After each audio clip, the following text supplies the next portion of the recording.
जय जय रघुवीर समर्थ श्रीमत दासबोध दशक 14वा अखंड ध्याननाम समास 6वा चातुर्य लक्षणनाम.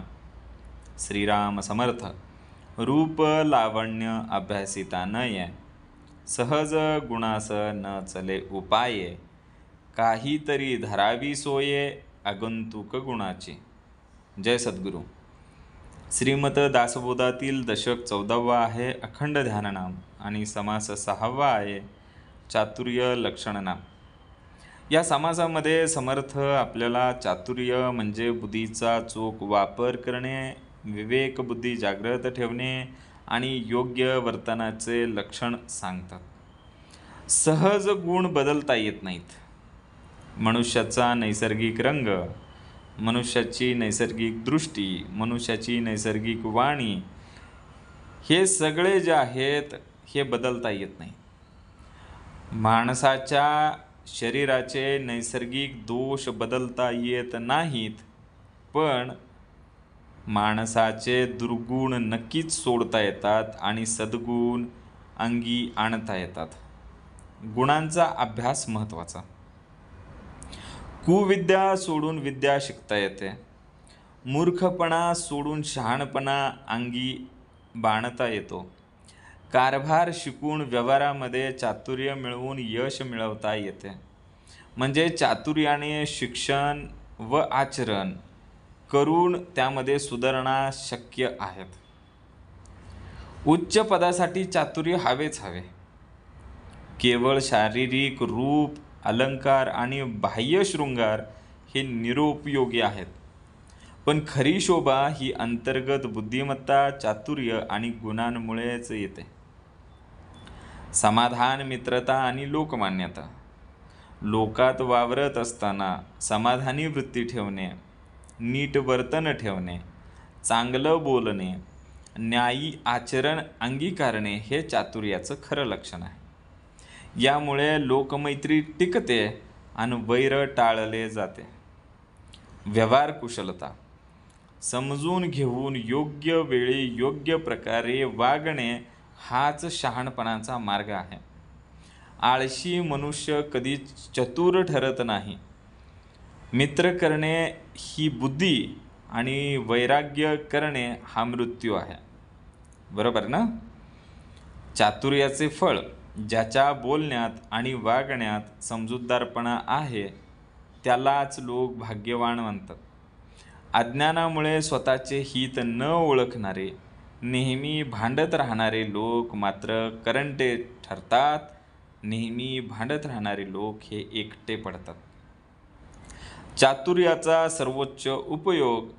शहाणपणाने लोक इतरांना शहाणे करतात, पतितांना उचलतात आणि समाजात भगवंताचे भजन वाढवतात. म्हणजेच चातुर्याचा अंतिम उद्देश हा लोककल्याण आणि भगवद्जन हाच आहे. बरोबर. पहिल्या ओवीमध्ये समर्थांनी काय सांगितलंय? रूप लावण्य अभ्यासिता नये, सहज गुणास न चले उपाये, काहीतरी धरावी सोये आगंतुक गुणाची. सौंदर्य हे जन्मजात मिळालेला सहज गुण आहे. रूप लावण्य अभ्यासिता नाही, यांचा अभ्यास कशाला करायचा आहे? ते जन्मजात मिळालेले, ते सरावानी प्रयत्नांनी मिळत नाही. बरोबर. तो सहज गुण आहे ना. एखाद्याचा चेहरा नैसर्गिकपणे मोहक आहे, सुबक आहे, तर त्याला इतर मेकअप करण्याची काही गरजच नाही. त्याला बाकीचा कुठलाही शृंगार न करता सुद्धा लोक त्याला पसंती देतातच की. यातून काय दिसतं? बाह्य सौंदर्यापेक्षा अंतर्गत सद्गुणाचे सौंदर्य अधिक टिकते. जसे की भगवंताची भक्ती, नम्रता, प्रामाणिकता हीच खरी शोभा आहे. काळे माणूस गोरे होयना, वनाळास येतन चालेना, मुक्यास वाचा फुटेना हा सहज गुण. जन्मजात वैशिष्ट्य सहज बदलता येतील का? तर अजिबात नाही. जसे की त्वचेचा रंग बदलता येईल का? नाही बदलता येणार. वाणीची क्षमता बदलता येईल का? नाही बदलता येणार. ज्याला बोलण्याचा दोष आहे, त्याने कितीही महागडी कपडे घातली तरी तो त्याचा दोष लपवू शकत नाही. समर्थ आपल्याला सांगतात की आपण आपल्या मर्यादा ओळखून त्यांना सर्वात प्रथम मान्य केलं पाहिजे. आपल्या मर्यादा ओळखून त्यांना मान्य केल्यानंतरच आपली खरी प्रगती होणार आहे. पण त्या जर मर्यादा आपण अहंकाराने लपवण्याचा प्रयत्न केला तर त्या ठिकाणी अपयश येणार आहे. आंधळे डोळस होयना, बधीर ते ऐकेना, पांगुळ पाये घेईना हा सहज गुण. जन्मजात दोष आहेत वेगवेगळे. आंधळेपण आहे, बहिरेपण आहे, लंगडेपण आहे. हे सहज बदलता येत नाहीत. पण काही जण महागडे चष्मे वापरतात आणि त्यांना वाटतं की हा चष्मा घातल्याने आपलं आंधळेपण, आपल्या डोळ्याची जी काही त्या ठिकाणी आलेले दोष आहेत ते आपण लपवू शकू.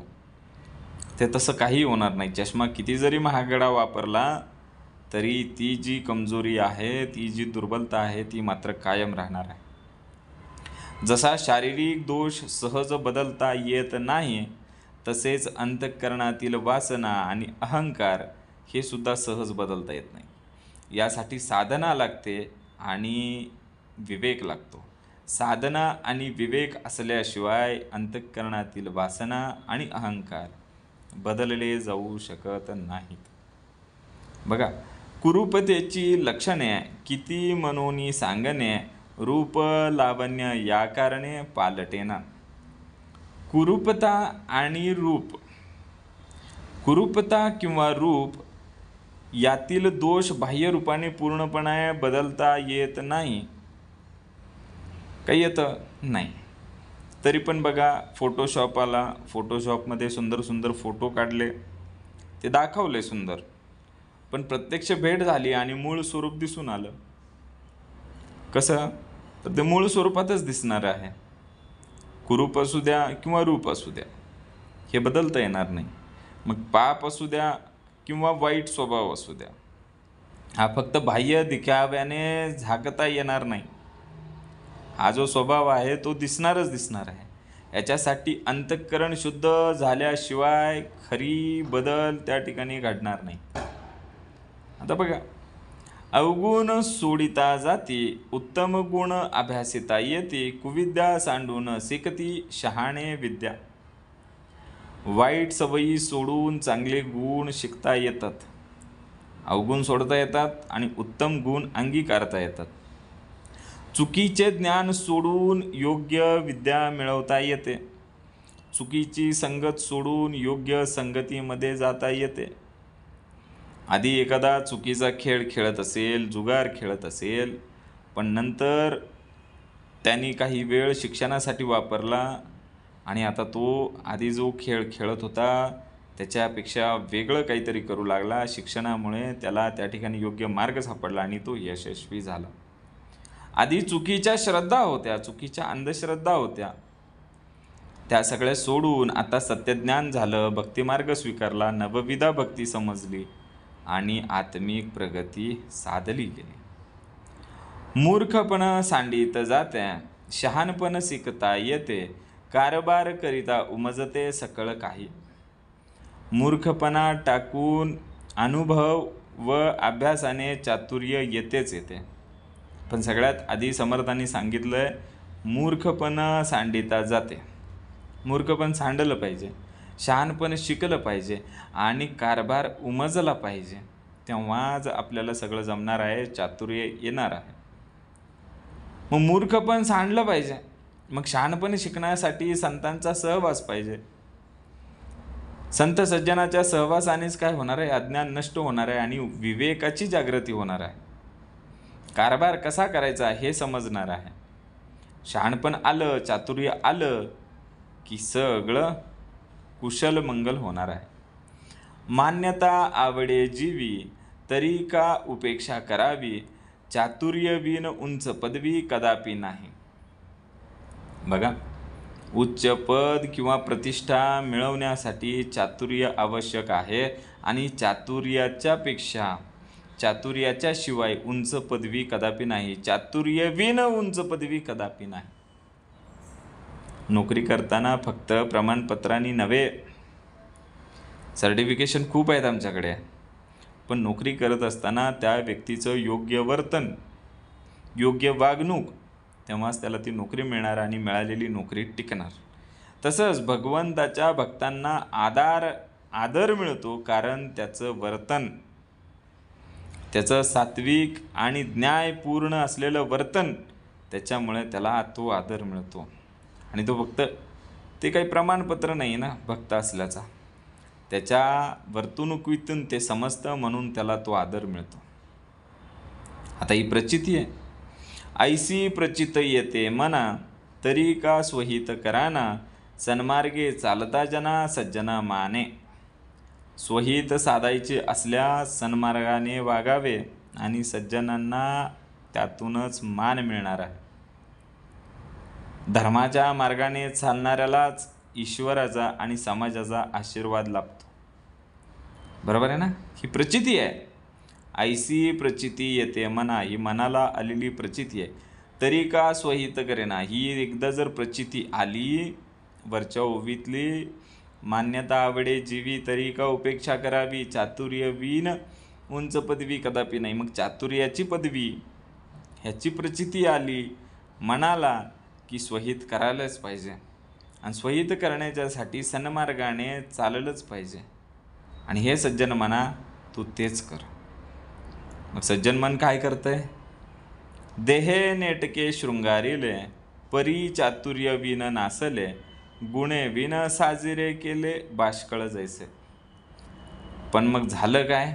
फक्त शरीर सजवलं, देहाला शृंगार केला, देहाला सजवलं, पण फायदा काहीच नाही आहे.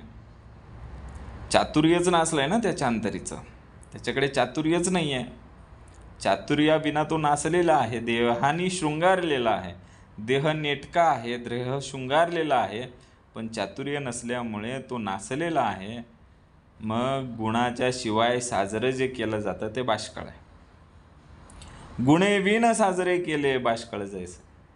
मग सद्गुणाशिवाय जी सजावट केलेली आहे ती बाष्कळ आहे. सुंदर कपडे घालून पण उद्धट बोलणारा व्यक्ती असेल तर तो कुणाला प्रिय वाटेल? कुणालाच नाही. फक्त त्या ठिकाणी बाहेरून छान सुंदर देह आणि शृंगार केला, चातुर्य नाही आहे आणि त्याच्याकडे गुण पण नाही आहेत, तर तो बाष्कळ आहे. अंतरकळा शृंगारावी, नानापरी उमजावी, संपदा मिळवून भोगावी सावकास. अंतरकळा शृंगारावी, अंतःकरणामध्ये शृंगार करावा, अंतःकरणाला सद्गुणांनी सजवावे, नाना परी उमजवावी, आणि मग नाना प्रकारच्या उमज आम्हाला आल्याच्यानंतर संपदा मिळवून भोगावी सावकास. मग ही जी संपदा आहे, ही जी संपत्ती आहे, याचा उपयोग विवेकाने करावा. धन असेल पण दान धर्म नसेल तर समाजात मान मिळत नाही बघा. नुसतंच धन आहे पण दान धर्म नाही. मग संपत्तीचा उपयोग हा लोकसेवेसाठी, लोककल्याणासाठी केल्यानंतरच ती संपत्ती पुण्यरूप होणार आहे. प्रयत्न करीना सिकेना, शरीर तेही कष्टविना, उत्तम गुण घेईना सदा कोपी. प्रयत्न न करता कोणालाही चांगला गुण येणार नाही. शरीराला कष्टाशिवाय सामर्थ्य येणार नाही. एखादा खेळाडू आहे, तो रोज सराव करतो तेव्हाच तो विजेता होतो. त्याने जर सरावच नाही केला तर तो विजेता होणारच नाही. म्हणजे तो प्रयत्न करतोय म्हणून यश मिळतंय. प्रयत्न न केल्यास अपयश नक्की आहे. तसं अध्यात्म मार्गामध्ये साधना केली, जप केलं, ध्यान केलं, याच्यासाठी सातत्याने प्रयत्न केल्यानंतरच काय होणार आहे? आत्मिक सामर्थ्य उभा राहणार आहे. आपण दुसऱ्यास करावे ते उसीने सेवीची घ्यावे, जना कष्टविता कष्टावे लागले बहु. दुसऱ्याला जी मदत करतो ती आपल्याला मिळणार आहे.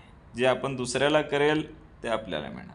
आपण दुसऱ्यास करावे ते उसीने सेवेची घ्यावे. जे आपण दुसऱ्याला दिलंय, त्रास दिला तर त्रास आपल्यालाच होणार आहे. आपण दुसऱ्याला सुख दिलं तर आपल्याला पण सुखच येणार आहे. जना कष्टविता कष्टावे लागले बहु. मग जर तुम्ही जनाला कष्ट दिलं तर तुम्ही सुद्धा कष्टीच होणार आहात. हा कर्माचा नियम आहे. आपण जे देतो तेच परत आपल्याकडे येतं, मग ते चांगलं असो की वाईट. न्याय वर्तले तो शहाणा, अन्यायी तो दैन्यवाना, नाना चातुर्याच्या खुना चतुर जाणे. न्याय वर्तले तो शहाणा, जो न्यायाने वर्तन करतो तो खरा शहाणा आहे. आणि जो अन्यायाने वर्तन करतो तो दैन्यवान आहे, तो दीन आहे. मग बघा, व्यवहारात तोलामोलाचा व्यवहार केला त्यांनी, पण फसवणूक करणारा जो आहे तो कसा आहे? दैन्यवान. तो शेवटी कसा होणार आहे? फसवणूक केल्यावर त्यालाही फसवणूकच येणार आहे.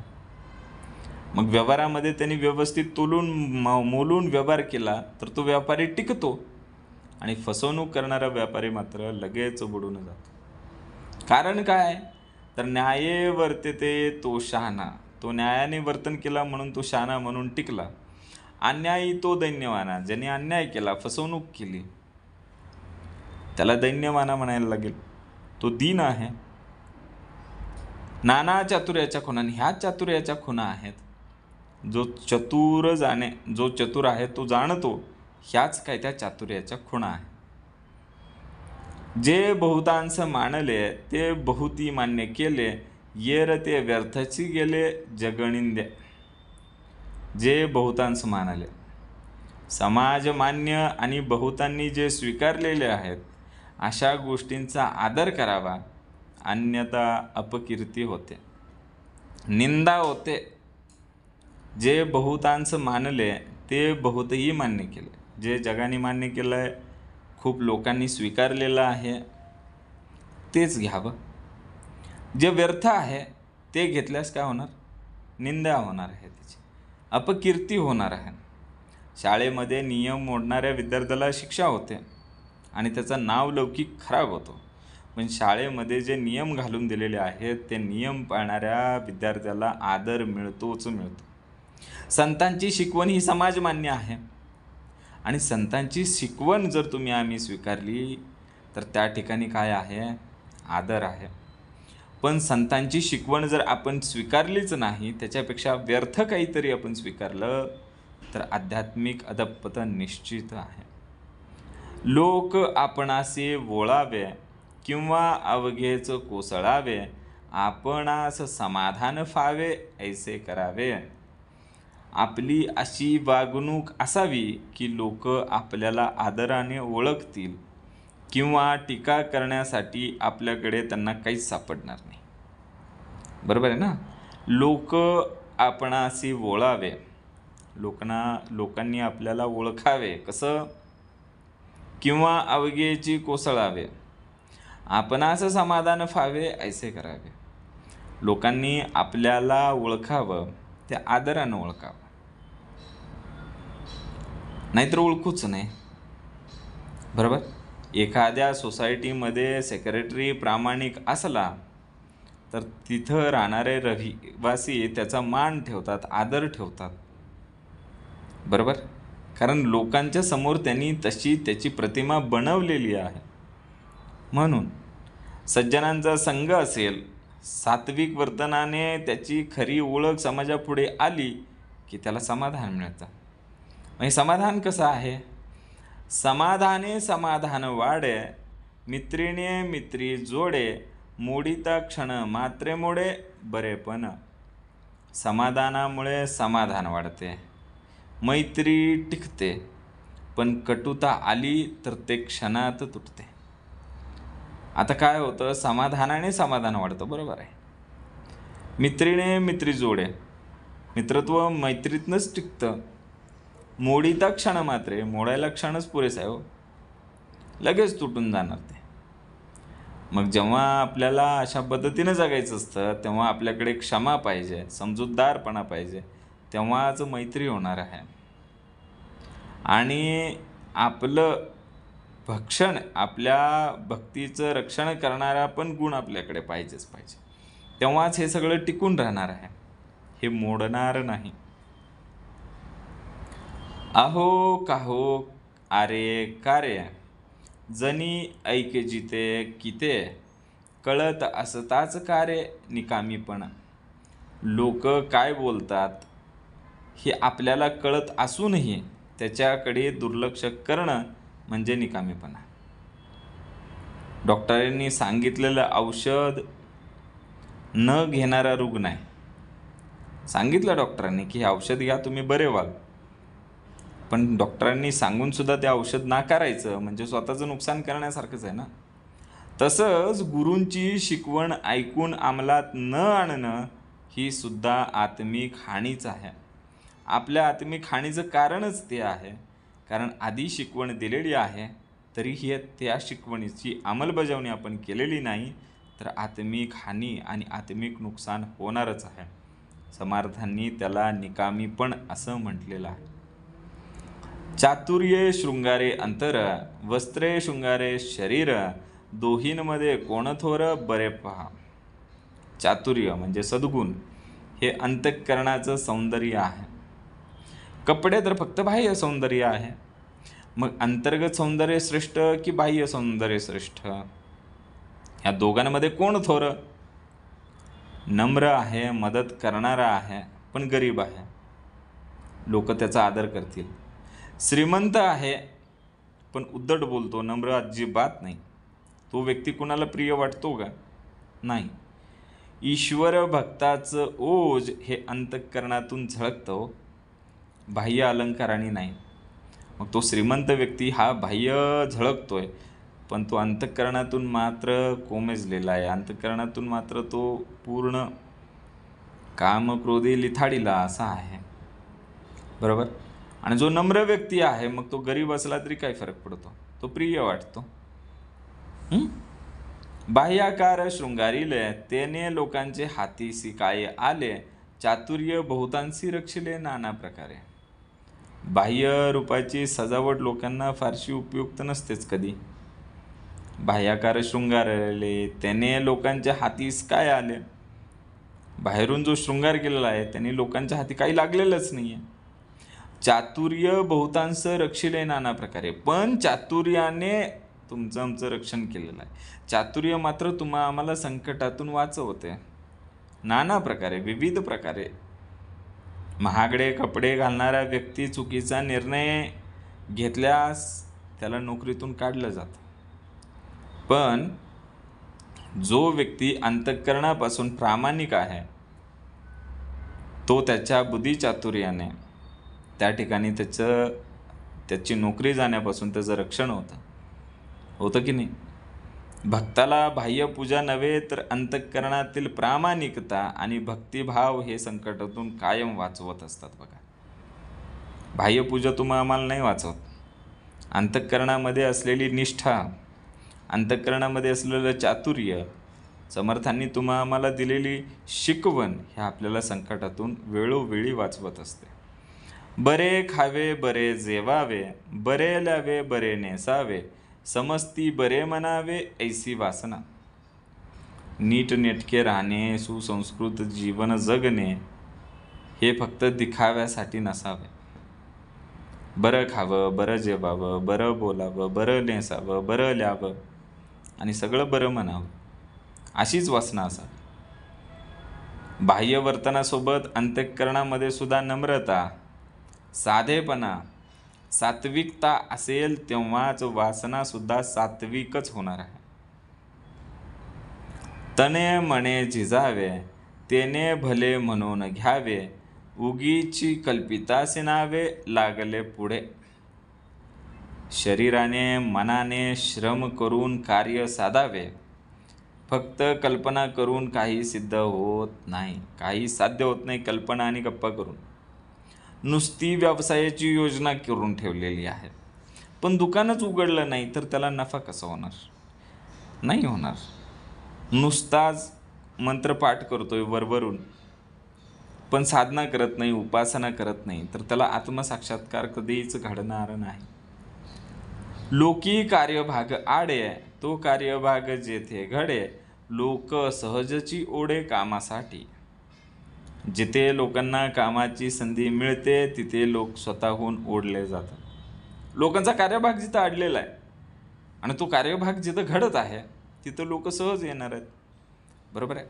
गावामध्ये एखादी सरकारी योजना आहे पाण्याची आणि संबंध गावाला त्या ठिकाणी श्रमदान करायचं आहे. लोकांचा कार्यभाग कुठं अडला होता? पिण्याच्या पाण्यासाठी. आणि आता कार्यभाग तिथं घडत आहे, पण तिथं आता स्वयंसेवक म्हणून श्रमदान करायचं आहे, तिथं लोक स्वतःहून येतात. चांगल्या कार्यात सहभागी झाल्यास पुण्य आपोआप मिळते. कार्यभाग घडतोय ना, अडलेला कार्यभाग जर पूर्ण होत असेल, लोक तिथं आली तर त्यातून काहीतरी चांगलं आणि सकारात्मकच कार्य घडणार आहे. मग ह्या चांगल्या कार्यभागात सहभागी झाल्यानंतर पुण्यसंचय आपोआप वाढत जाणार आहे. म्हणून दुसऱ्यास सुखी करावे, तेने आपण सुखी व्हावे. दुसऱ्यास कष्टविता कष्टावे, लागले स्वय. म्हणून इतरांना सुखी केल्याने आपणही सुखी होतो आणि दुसऱ्याला जर कष्ट दिलं तर तेच कष्ट परत आपल्याला सुद्धा येतं. समाजात जर एखादा व्यक्ती सर्वांना मदत करत असेल तर त्याच्या संकटाच्या काळात त्याला सर्वजण मदत करतात. तसंच आहे, भगवंताची मनापासून आपण सेवा केली, उपासना केली तर भगवंतसुद्धा आपल्याला काय करणार आहे? त्या ठिकाणी आपल्या संकटामध्ये धावून येणार आहे. सेवा हा ईश्वर भजनाचा, ईश्वर भक्तीचा सर्वोच्च प्रकार आहे. हे तो प्रकटची आहे, पाहिल्या विन कामा नये, समजणे हा उपाय प्राणी मात्रासे. हे तर प्रकटच आहे की पाहिल्याच्या शिवाय, पाहिल्या वाचून काम होऊ शकत नाहीत. समजून घेणे हा सर्वांना उपयुक्त असा मार्ग आहे. बरोबर, समर्थांनी सांगितलंय पाहिल्या विन कामा नये, समजणे हा उपाय, समजून घेणे हाच उपाय आहे. आधी संतांची वाणी समजून घ्यायची आणि मग त्याच्यावरती आचरण करायचं. मग बघा, हाच एक उपाय आहे आणि हा प्रकट उपाय आहे. आता संतांची वाणी समजून घेणं, समर्थांनी पुढच्या ओळीत सांगितलंय, समजले आणि वर्तले तेची भाग्यपुरुष झाले, या वेगळे उरले ते करंटे पुरुष. मग ज्यांना समजलं, समजून आचरण केलं, समजून आचरण करणाराच भाग्यवान होतो. आणि याच्यापेक्षा वेगळे आहेत, त्यांनी काहीच नाही केलं, त्यांनी फक्त ऐकून घेतलं पण वागलेच नाही, तर ते निकृष्ट ठरतात, ते करंटे राहतात. ट्रॅफिकचे नियम आहेत, ट्रॅफिकचे नियम पाळणारा हा कायम सुरक्षित राहतो. पण ट्रॅफिकच्या नियमाला पालन न करता दुर्लक्षित करणारा व्यक्ती, त्याचा अपघात हा घडतोच घडतो. मग हे समजून वर्तन केलं पाहिजे आणि भाग्यपुरुष झालं पाहिजे. ज्ञान ऐकून आचरण करणाऱ्यालाच मोक्ष मार्ग खुला होतो. समजलं आणि वर्तन केलं की तेव्हा काय होणार आहे? तो भाग्यपुरुष होणार आहे, त्याला मोक्षाचा दरवाजा उघडला जाणार आहे. जितुका व्याप तितुके वैभव, वैभवासारिखे हव भाव, समजले पाहिजे उपाव प्रकटची आहे. मग जितका व्याप आहे तेवढं वैभव आहे आणि जेवढा वैभव आहे तेवढे हावभाव आहेत.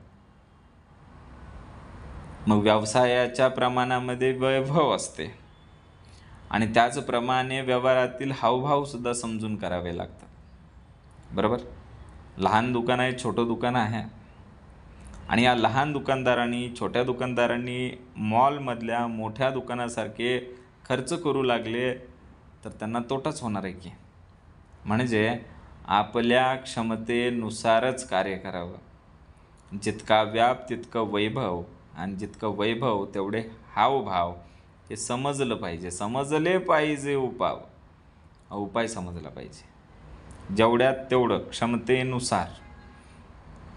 आता बघा, आळसे कार्यभाग नासतो, साक्षेप होत होत होतो, दिसते गोष्टी कळेना तो शहाणा कैसा. आळसामुळे काम बिघडतं आणि हळूहळू नुकसान वाढत जातं. शेतकरी पिकाला जर वेळेवर पाणी देत नसेल तर त्याचं पीक नष्टच होणार आहे ना. मग साधनेमध्ये आळस केला की त्याची आध्यात्मिक प्रगती थांबून जाणार आहे. आळसाने कार्यभाग नासणार आहे. समर्थांनी सांगितलं आळशी त्याची साक्षेपी होती. मग हे जे आळशी होती, ज्यांचा कार्यभाग नसलेला होता, ते आता बैठकीला आल्यानंतर साक्षेपी झालेले आहेत. साक्षेप कसे झाले? होते. साक्षेप हा लगेच नाही घडत, हळूहळू घडतो. मग दिसते गोष्ट कळे ना तो शहाणा कैसा. मग दिसणारी गोष्ट, आपलं कार्यभाग, आपलं काम बिघडत आहे, तेही आळसामुळं. हे दिसत असूनही त्याच्यावरती काहीही काम जर होत नसेल तर तो शहाणा कसा म्हणावा. त्यामुळे आळस झटकून, साधनेमध्ये असलेला आळस झटकून त्या ठिकाणी साधना उत्तमाची केली की आध्यात्मिक प्रगती होणारच आहे. मित्री करिता होते कृत्य, वैर करिता होतो मृत्यू. बोलिले हे सत्य की असत्य ओळखावे. समर्थांनी आम्हाला सांगितलेलं आहे, मैत्री केल्याने मैत्रीच वाढणार आहे. मैत्री करिता होते कृत्य, मैत्री केल्याने मैत्री झाली आणि मैत्रीतून कार्य वाढत गेलं. वैर करिता होतो मृत्यू, वैराने मृत्यू झाला, वैराने नाशच झालेला आहे सगळ्यांचा. मग हे जे बोललेलं आहे, बोलिले हे सत्य की असत्य ओळखावे. मग हे जे बोललं गेलेलं आहे, हे सत्य की असत्य तुम्हीच ओळखा. दोन दुकानदार आहेत, शेजारी. दोन दुकानदारांनी मैत्री केली आणि एकमेकांना मदत करत राहिले आणि दोघांचाही व्यापार वाढत गेला. मैत्री करिता होते कृत्य, मग त्यातून काय झालं? दोघांनी मैत्री केली आणि दोघांचाही व्यापार वाढत गेला. वैर करिता होतो मृत्यू, मग दोघांनी एकमेकाचं वैर केलं आणि दोघांचाही त्या ठिकाणी व्यापार थांबला, व्यापार घटला. मग हे बोलणं कसं आहे? सत्य की असत्य ओळखावे. मग भक्तांचा संग लाभला की पुण्य वाढतं आणि दृष्टांचा संग लाभला की नाश होतो. समर्थांनी सांगितलंय मैत्री करिता होते कृत्य, वैर करिता होतो मृत्यू. मग मैत्री कुणाशी करायची आणि वैर कुणाशी करायचं? कृती साधायची का मृत्यू साधायचा? ह्यातलं सत्य काय आणि असत्य काय हे विवेकाने ओळखावे. आपणास शहाणे करू नेणे, आपले हित आपण नेणे. जनी मैत्री राखो नेणे वैर करी. स्वतःचे हित न ओळखणारा, मैत्री टिकवू न शकणारा माणूस वैर निर्माण करतो. आपणास शहाणे करून नेणे, आपले हित आपण नेणे. नेणीवच आहे ना त्याकडं. त्याला शहाणपणामध्ये नेणीव आहे, त्याला त्याच्या स्वहितामध्ये नेणीव आहे, तर तो वैरच करणार आहे. कार्यालयामध्ये काम करत असताना सहकाऱ्यांची सतत भांडण करणारा कर्मचारी हा कार्यालयामध्ये एकटाच पडतो. बरोबर ना? अहंकारामुळे, मत्सरामुळे भक्तसंग सोडून गेला की एकटा पडतो. हे त्याचं नुकसान आहे. बरोबर? ऐसे प्रकारीचे जन, त्यास म्हणावे अज्ञान. तयापासी समाधान कोण पावे. मग अशा प्रकारचे जे लोक असतात, जे वैर निर्माण करतात, एकटे पडतात, अशी जी लोक आहेत त्यांना अज्ञानी म्हणावं. ऐसे प्रकारीचे जन, त्यासे म्हणावे अज्ञान. अशा अज्ञानी माणसांकडे समाधान कसं मिळणार? तयापासी समाधान कोण पावे. त्याच्याजवळ जाऊन समाधान कुणालाच मिळणार नाही. जो नेहमी भांडत राहतो, इतरांवरती टीका करत राहतो, त्याच्या जीवनामध्ये समाधान कसं असेल? त्याच्या जवळ जाणाऱ्या व्यक्तीला तर तो समाधान कसा देईल? तो त्याच्याशीही भांडेल. मग ईश्वर स्मरणाशिवाय खरं समाधान नाही. म्हणून काय करावं लागेल आपल्याला? अज्ञानातून ज्ञानाकडे प्रवास करावा लागेल. तेव्हाच समाधान आपल्याकडे टिकणार आहे. आपण एकाएकी एकला, सृष्टीत भांडत चालीला. बहुतांमध्ये एकल्याला यश कैचे. आपण एकाएकी एकला, मग एकटा पडला. सृष्टीत भांडत चालीला, सगळ्या सृष्टीबरोबर भांडण करत बसला.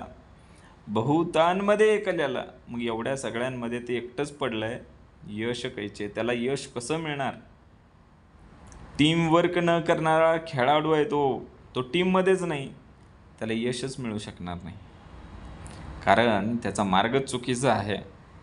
त्याचा भाव चुकीचा आहे, त्यांनी आता संतसंग टाळलेला आहे, एकटा पडलेला आहे, तो आता भक्तिमार्गापासून भ्रष्ट झालेला आहे, तर त्याच्याकडे यश येणारच नाही.